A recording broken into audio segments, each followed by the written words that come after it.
Assalamualaikum warahmatullahi wabarakatuh. Binar Syawal Pemudi Sholihah Berakhlakul Karimah. Alhamdulillah, setelah 1 bulan di bulan Ramadan, para umat muslim melaksanakan ibadah puasa dan juga jenis ibadah-ibadah yang lainnya.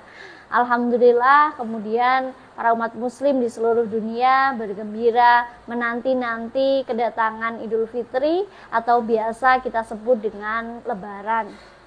Nah, pada momen Lebaran seperti ini biasanya selain dengan adanya sholat id, kemudian halal bihalal, dan juga bersilaturahmi ke rumah orang tua dan para sanak saudara, ada tradisi yang lekat dengan kehidupan Lebaran, yaitu makanan khasnya yaitu ketupat.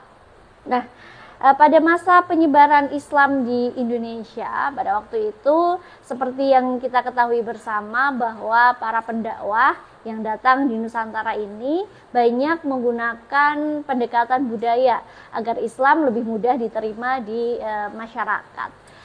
Nah, jadi budaya-budaya Jawa atau budaya-budaya setempat ini diakulturasikan dengan syariat Islam dengan harapan Islam kemudian menyatu dengan budaya dan bisa lebih diterima oleh masyarakat pada waktu itu. Nah, ketupat atau kupat ini sebenarnya sudah ada sejak zaman dahulu, sejak zaman Hindu-Buddha itu sudah ada budaya ketupat ini. Kemudian pada tahun 1600-an, sekitar 1600, ketika Wali Songo ini datang ke Jawa, ketupat kemudian diperkenalkan dengan filosofis yang bagus, yang selaras dengan agama Islam. Adalah beliau Sunan Kalijaga atau Raden Mas Syahid yang memperkenalkan filosofi ketupat ini. Nah, pada waktu itu ketupat ini menjadi simbol perayaan Lebaran atau Idul Fitri dengan Raden Patah yang waktu itu sedang berkuasa. Jadi ketupat ini dimasak sebagai simbol kebersamaan, kemudian dimakan bersama-sama, kemudian atau dibagi-bagikan juga ke sanak saudara. Nah, ketupat atau juga kupat ini merupakan akronim atau singkatan dari ngaku lepat. Yaitu ngaku lepat ini adalah artinya mengakui adanya kesalahan yang dimiliki, bahwa kita tahu bahwa sebaik-baiknya manusia itu adalah manusia yang berani mau mengakui kesalahan yang dimilikinya. Kenapa demikian? Karena tentu saja kita harus menurunkan ego, menurunkan harga diri untuk mau mengakui bahwa kita bersalah. Padahal sebenarnya Rasulullah pada waktu itu sudah sering mencontohkan di banyak kesempatan, juga di hadis-hadis diceritakan bahwa beliau adalah manusia yang walaupun maksum terjaga dari segala macam dosa, tapi beliau tidak sungkan, tidak malu mencontohkan untuk mengakui kesalahannya. Salah satu contohnya itu ada ketika Rasulullah datang ke Masjid Nabawi, kemudian beliau membawa sesuatu untuk dibagi-bagikan kepada para sahabatnya.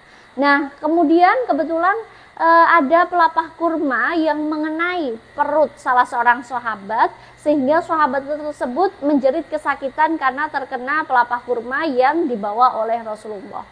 Rasulullah kemudian kaget. Beliau kaget karena ternyata pelepah kurmanya ini menyakiti mengenai perut salah seorang sahabatnya.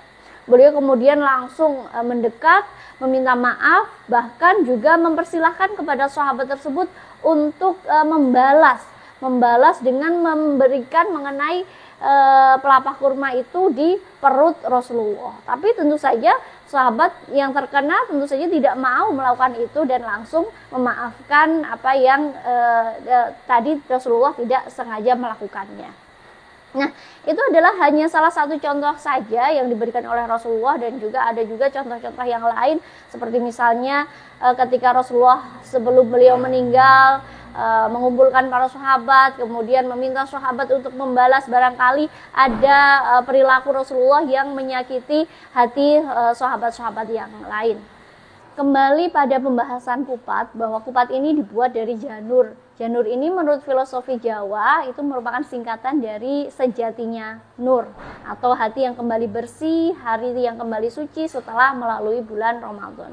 Kemudian kupat ini berbentuk segi empat ya, segi empat, di mana masing-masing sisinya ini merupakan mewakili dari 4 macam amarah, hawa nafsu yang dikendalikan, harapannya bisa dikendalikan sebagai implikasi dari takwa setelah keluar dari bulan Ramadan. Jadi ada nafsu amarah, kemudian lawamah dan juga mutmainah yang bisa dikendalikan setelah keluar dari bulan Ramadan karena implikasi setelah berpuasa. Nah, demikianlah pembahasan tentang ketupat ini, dengan harapan tradisi ini bisa kita gunakan sebijak mungkin sehingga terhindar dari kesyirikan, namun juga tetap bisa melestarikan budaya sebagai bagian syiar dari Islam. Nah, sahabat Rataya dimanapun berada, terima kasih atas perhatiannya. Kami akhiri. Wallahul muwaffiq ila aqwamit thoriq. Wassalamualaikum warahmatullahi wabarakatuh.